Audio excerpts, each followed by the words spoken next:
જે આપનું નામ જણાવશો અને શું કેવું છે આ સમસ્યા અંગે?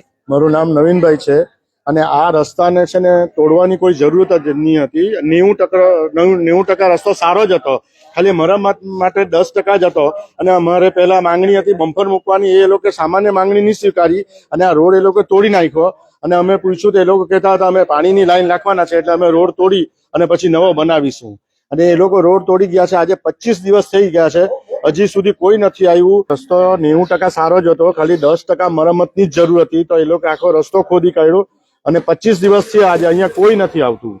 એમનો સંપર્ક કરીએ છીએ તો કોઈ જવાબ નથી આપતું. અને જ્યારે રસ્તો તોડવા માટે આવ્યા ત્યારે પેલા લોકોને પૂછ્યું તો કે પાણીની લાઈન નાખવાના છે, તો 5-7 દિવસની અંદર આ બધું થઈ જશે. આજે 25 દિવસ થવા આવ્યા, વેકેશન પડી ગયું છે, નાના છોકરા દોડતા પડી જાય છે, રહદારીઓ પડી જાય છે, સ્કૂટર પરથી બી 1-2 વ્યક્તિ પડી ગયા છે. તો અમારી નમ્ર વિનંતી છે કે આ રોડ જલ્દીમાં જલ્દી બનાવી આપો એવી અમારી વિનંતી છે. જી રાજુભાઈ, શું કહેશો?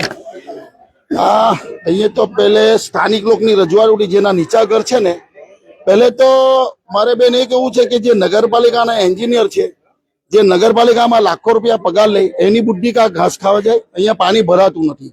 એ જે 4-5 જણે જે તમને રજૂઆત કરી, જે સ્થાનિક લોકો, તેને તમારે કહેવાનું હતું કે ભાઈ આ રોડને અહીંયા પાણી ભરાય જ નહીં વર્ષોથી, આ ઊંચાનો છે. બીજું તો ઉર્વશીએ જે નગરપાલિકાના કોન્ટ્રાક્ટરને ફોન કર્યો, કોન્ટ્રાક્ટરની દાદાગીરી ક્યારે વધી જાય કે કોન્ટ્રાક્ટરની પછાડી કોઈનો હાથ હોય. વલસાડ નગરપાલિકાની મેં આજે જાહેરમાં કેમ કે કચરાવાળો કોન્ટ્રાક્ટર દાદાગીરી કરે, ડામરવાળો કોન્ટ્રાક્ટર દાદાગીરી કરે, પીસીસી રોડ બનાવે કોન્ટ્રાક્ટર દાદાગીરી કરે. બધા જ કોન્ટ્રાક્ટર જો સભ્ય હાથે દાદાગીરી કરવાના ને કોઈ આમ પ્રજાને તોછડવાના, આમ પ્રજાને બી ધમકાવાના, તો પછી નગરપાલિકાની પ્રમુખની ખુરશી પર બી કોઈ કોન્ટ્રાક્ટરને બેહારો, ચીફ ઓફિસરની ખુરશી પર બી કોઈ કોન્ટ્રાક્ટરને બેહારો અને કારોબારી ચેરમેનની ખુરશી પર બી કોન્ટ્રાક્ટરને બેહારો, જેથી આ નગરપાલિકા વલસાડના કોન્ટ્રાક્ટર ચલાવે.